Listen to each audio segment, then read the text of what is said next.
Kamala chose a teacher over an astronaut.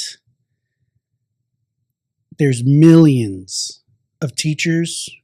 There have only been 330 active, former, and yes, dead astronauts ever. 330 something, approximately. Millions of teachers, 300 astronauts.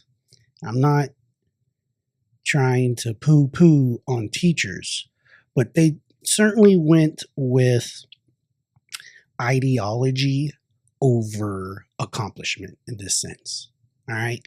Because I was certain that they were going to go with Mark Kelly as vice president because Arizona is a swing state and he would give some a shield to border security since he's a border state senator, and he could at least attempt to provide a shield for Kamala when it came to that issue. But it's plain, it's clear now that they're literally just going to avoid, try to ignore that issue and deflect it as much as they can when they chose Tim Walz, a liberal Democrat from Minnesota. Really? I don't see how, I did not see that coming. Apparently, one of the reasons Kamala chose him is because they get along. They just gelled well. And she's like, hey, if I'm going to have to campaign and do all, I want to like the person I'm with. And whether I guess it helps politically or not, I don't know. I don't think so necessarily. But hey, I thought Mark Kelly was going to be vice president, and I was wrong. You know, the thing about being a teacher, my dad was a teacher, my mom worked in education. I had a teacher's degree, graduate degree in secondary education, okay? Taught for a little bit, but got out of it. But one of the ethos of being a teacher is is acceptance and affirming your students' feelings and desires. It's always like, oh, it's okay. It's going to be okay. Oh, yes, you can do it. It's always that sense. And so the teacher has that mindset. And I'm telling you, this is why a teacher doesn't make a good commander in chief, okay? Or a teacher doesn't make a good, I would say, national leader, in the sense that you can't be that way when it comes to politics, when it comes to world politics and power. You can't be all accepting, all inclusive, all kumbaya. I'm the cool teacher, everybody loves me. You know, that's not going to get you the results you think it's going to. Okay, that might work for, sophomore algebra 2. All right? But it's not going to work for combating our enemies. And so they chose Walz because he is a social leftist. He signed, for example, and this is because Minnesota is controlled and run by Democrats as well. And so they pass laws that are progressive. And so one of these progressive laws is, hey, we have all these undocumented illegal immigrants. Let's give them driver's license. Boom, boom. So he signs a law. Hey, you're here illegally, but you know what? You can get a driver's license. Which is, I don't know, isn't that somewhat of an incentive to come illegally? I don't know. So let's give driver's license to illegals. Then he also, these are all facts. Look them up, Google it. He's also more socially left, further than Mark Kelly, on many of the transgender LGBTQ issues, which doesn't surprise me as a teacher.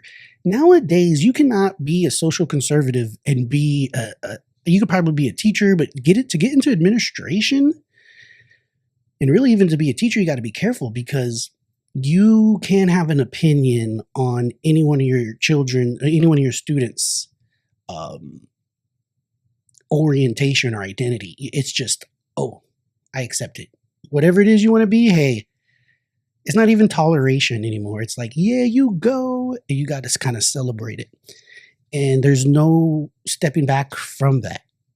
And so if you want to be a principal, you have to, which you should be, you accept everybody, but then it goes further. Not only do you accept, but then you have to accommodate. That's the whole thing. Then you have to accommodate all these other special interests. And in some cases at the expense of the vast majority. And this guy, especially they've interviewed his wife. Oh man, she's even further left in the sense that, she doesn't see criminals. They're just people who need help, and it's restorative justice. Like no one should ever stay in jail. We should always try to help them be better people. It doesn't matter if she was asked, well, what if somebody reoffends 10, 15, 20 times? When is it too much? And she's like, never. No, we don't give up on people.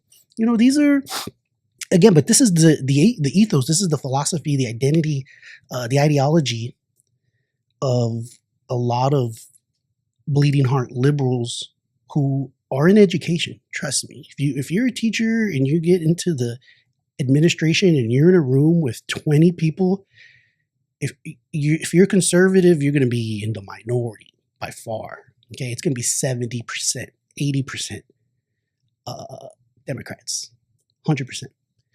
And so, to me, they're pushing, oh, he's a teacher. I guess that makes him relatable because everybody's had a teacher. But the funny thing about it is that I know a lot of people who didn't do well in school or didn't like school, and they probably didn't like a lot of their teachers. So that can go both ways. Then he's got some military. He has military service. But then there's also some controversy there that's going to take some time to settle. There's some accusations that he bailed, like right when he could potentially get sent to Iraq and overseas. He had just enough time he was able to retire and quit, basically. He took that route, which is kind of, it's not he didn't break the rules, and probably did what was the right thing for him and his family, but ultimately the accusation is he quit on his team or his unit, who ended up leaving without him. And so we're going to have to look into that some more. Lastly, they also Kamala bypassed the governor from Pennsylvania. His name's Shapiro. We all know why. And it's just highlights the fact that they had to go left. They try to paint Walz as a centrist blue dog Democrat from the Midwest. But if you look at his voting record and everything, it's not. All right. And so that's where they're going to try to work this out. Shapiro, again, he probably could have done the same thing, but he has one big issue for the Democrats. Okay. And we know what it is. And it just goes to show you that they cannot. I don't see how you can be Jewish and ascend to the highest positions in the Democratic Party anymore. I don't think you're going to see it because there's a lot of pushback and they don't want them. It really is come to that. And it's going to take a while for the people who are already in their positions in power, they can't give them up, so they got to stay. But for those up and comers, they're going to see that and they're going to have to drift away. So we'll see. You heard it first here on Jamin's Daily. Tim Walz, Democrat from Minnesota, has been chosen to be Kamala Harris vice presidential nominee. They chose a teacher over an astronaut. Until the next time, folks, stay tuned to Jamin's Daily. Like, share, and smash the subscribe button, and stay tuned because the best is yet to come.